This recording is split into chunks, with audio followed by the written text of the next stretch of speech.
Hello all, welcome back to our channel. So students, in this video Vartha lesson గురించి పూర్తిగా ఈ వీడియోలో నేర్చుకుందాము. సో తెలుగు 6th సెమిస్టర్లో 6th లెసన్ వచ్చేసరికి మీకు వార్త అని ఉంటుంది. వార్త నుంచి ఎలాంటి క్వశ్చన్ వచ్చినా you can write it. Okay, so let's get in to the video. So Telugu second యూనిట్లో మనకి మొత్తం 5 లెసన్లు ఉంటాయి.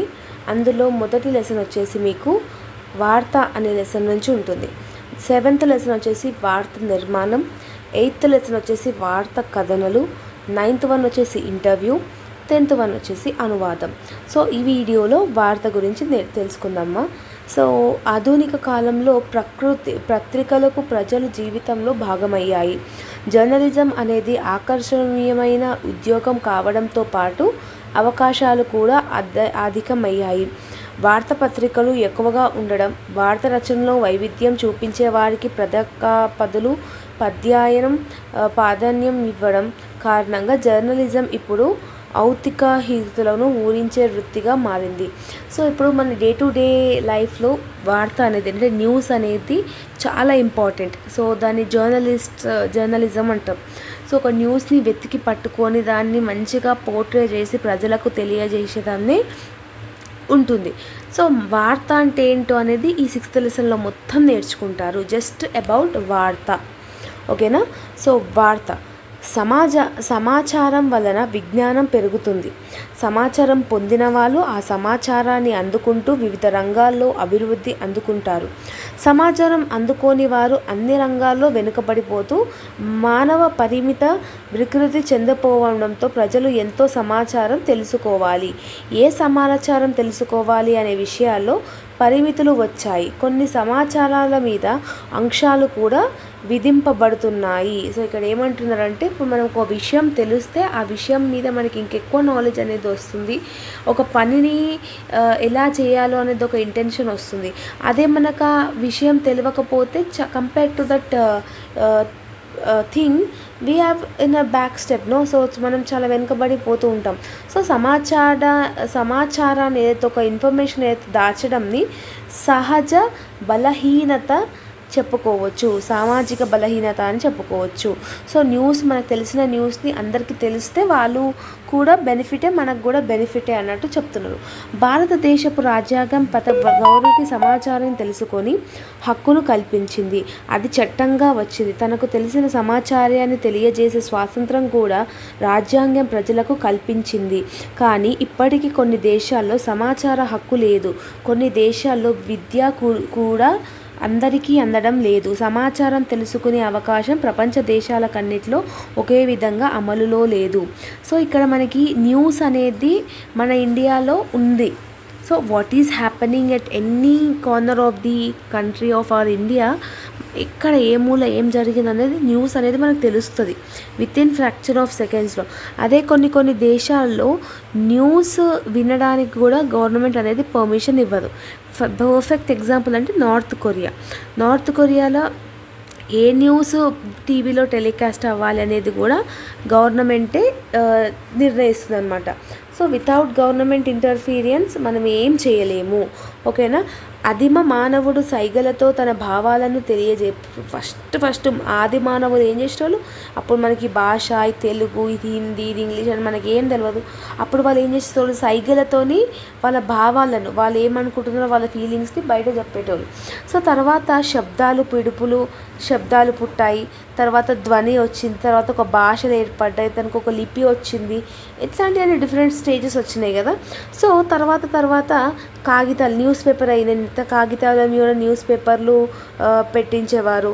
మళ్ళీ నెక్స్ట్ తర్వాత ఏమైనా రేడియోలు వచ్చినాయి, పత్రికలు వచ్చినాయి, పుస్తకాలు వచ్చినాయి, టెలిఫోన్, టీవీ, ఇట్లాంటివన్నీ different types of electronic gadgets అనేది వచ్చినాయి. దేనికోసం వచ్చినాయి అని అంటే మనకు ఒక న్యూస్ని షేర్ చేయడం.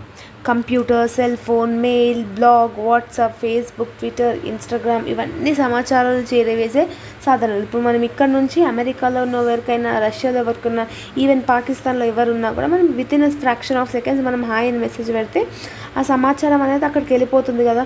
With in fraction of seconds, 1 minute కూడా కాదు, హాఫ్ సెకండ్ కూడా కాదు, ఫ్రాక్షన్ ఆఫ్ సెకండ్స్లో. సో సమాచారాన్ని తెలుసుకోవడం ప్రజల హక్కుగా చరిత్రలో రాజులు కొందరు భావించారు. ప్రతి ఒక్క ఇన్ఫర్మేషన్ని తెలుసుకోవడానికి అదొక హక్కు. We are having that right. ఓకేనా. సో జూలియస్ సీజర్ అనే ఒక నిర్మాణ రాతపలికపై చెక్కి వేసేసాడు. అశోకుడు కూడా తన నిర్ణయాలను శిలపై చెక్కించేవాడు. సో మొఘలుల కాలంలో సమాచారాన్ని సేకరించే వార్తాహరులు ఉండేవారు. సో ముందుగల మొఘల్స్ కాలంలో ఏమైపోయిందంటే వార్తాహరులు అని అంటే ఒక పర్సన్ ఉండేటోళ్ళు. సో వాళ్ళు మనం ఇప్పుడు మహాభారతం అట్లాంటప్పుడు ఏం చెప్తుండే, రాయబారిగా ఒకళ్ళు పంపిస్తుండే కదా, దాన్ని మనం వార్తాహరులు అని అంటాం. సో ఇట్లా ఉంటుండే. సో ఒక న్యూస్ అనేది ఎట్లా వచ్చింది అనేది ఈ లెసన్లో రాయాలి మా. ఓకేనా. సో వార్త నిర్వచనం అంటే ఏంటి? వార్త అసాధారణ విషయాలను తెలియజేస్తుంది. వానాకాలంలో వర్షాలు కురిస్తే వార్త కాదు.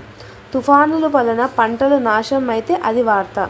సో వర్షాకాలంలో వాన వస్తుందంటే అది ఒక న్యూస్ కాదు. ఆ న్యూస్ వల్ల ఏమంటారు, ఒక ఇంటెన్షన్ ఉండాలి. తుఫాన్ల వల్ల పంట పొలాలు నాశనం అయిపోయినాయి. సో సునామీ వచ్చి పంట పొలాలన్నీ నాశనం అయిపోయేది ఒక న్యూస్. మనం డే టు డే యాక్టివిటీస్, ఈరోజు సూర్యుడు ఉదయించినాడు అంటే అదొక ఏమంటారు ఇంపార్టెంట్ న్యూస్ అనేది కాదు కదా. సో ఇంగ్లీష్లో దాన్ని మనం న్యూస్ అని అంటాము.